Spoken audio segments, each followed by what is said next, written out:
अबे तड़ा। तो चलिए शुरू करते हैं। Hello guys, welcome to Buggu and Guriya YouTube channel. সবাইকে স্বাগত জানাই বুগ্গু এবং গুড়িয়া ইউটিউব চ্যানেলে।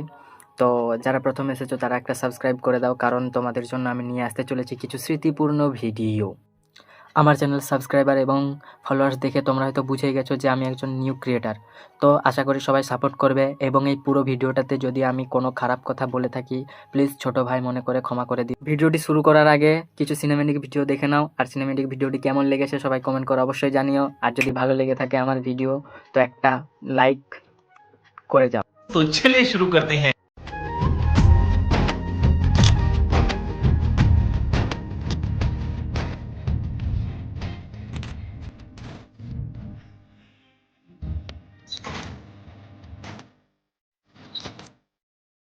হ্যালো গাইস, তোমরা এর আগে যে ভিডিওগুলো দেখলে আমার, ওগুলো ছিল দুদিন আগের ভিডিও। তো এটা থেকে একটা জিনিস খুব ভালো করে শিখলাম যে কোনো কিছুতে বেশি আগ্রহ দেখাতে নেই। আমি যে ব্লগটা বানাতে চেয়েছিলাম ওই ব্লগটা বানাতে পারিনি। আর কেন ব্লগটা বানাতে পারিনি ওটা তোমাদের সাথে শেয়ার করতে চাই। তো সবাইকে অনুরোধ করব পুরো ভিডিওটা দেখার জন্য। ব্লগটা বানাতে পারিনি কারণ হচ্ছে আমাদের ট্যুর ক্যান্সেল হয়ে গেছে। ট্যুর ক্যান্সেল হওয়ার কারণ হচ্ছে যে আমরা যে ডেটটা ফিক্স করেছিলাম 15ই ডিসেম্বর, তো 15ই ডিসেম্বর স্যারেদের ব্যক্তিগত প্রবলেম ছিল বলে তাই জন্য আমরা 15ই ডিসেম্বরটাকে চেঞ্জ করে 19শে ডিসেম্বর করার চেষ্টা করেছিলাম। তো স্যারেরা ওটাতে রাজিও হয়ে গিয়েছিল। তো 24 তারিখের রেজাল্ট স্কুলের, ওটার জন্য 19শে ডিসেম্বর স্যারেরা আরও ক্যান্সেল করে দেয়। আর ক্যান্সেলটা করে ঠিক 19শে ডিসেম্বরের আগের দিন 18ই ডিসেম্বর।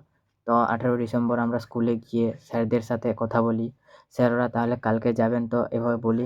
স্যারেরা বলেন 24শে ডিসেম্বর আমাদের স্টুডেন্টদের রেজাল্ট বেরাবে, তো রেজাল্টটা আমাদের তো তৈরি করতে হবে। ওই জন্য স্যারেরা 19শে ডিসেম্বরও ক্যান্সেল করে দেয়। তারপর স্যারেরা একটা ডেট দিচ্ছিল যে এই তারিখে তোরা ট্যুরটা করার চেষ্টা কর। তো আমি চেষ্টাও করেছিলাম, কিন্তু মানে যারা স্টুডেন্টরা যারা যাবে ওরা বলছে আমাদের ব্যক্তিগত প্রবলেম আছে, এই ডেটে করলে তো আমরা যেতে পারবো না। ওই জন্য আরও ট্যুরটা আমরা ক্যান্সেল করে দিই। তো দেখা হচ্ছে পরের ভিডিওতে। এখনের জন্য সবাইকে টাটা, বাই বাই।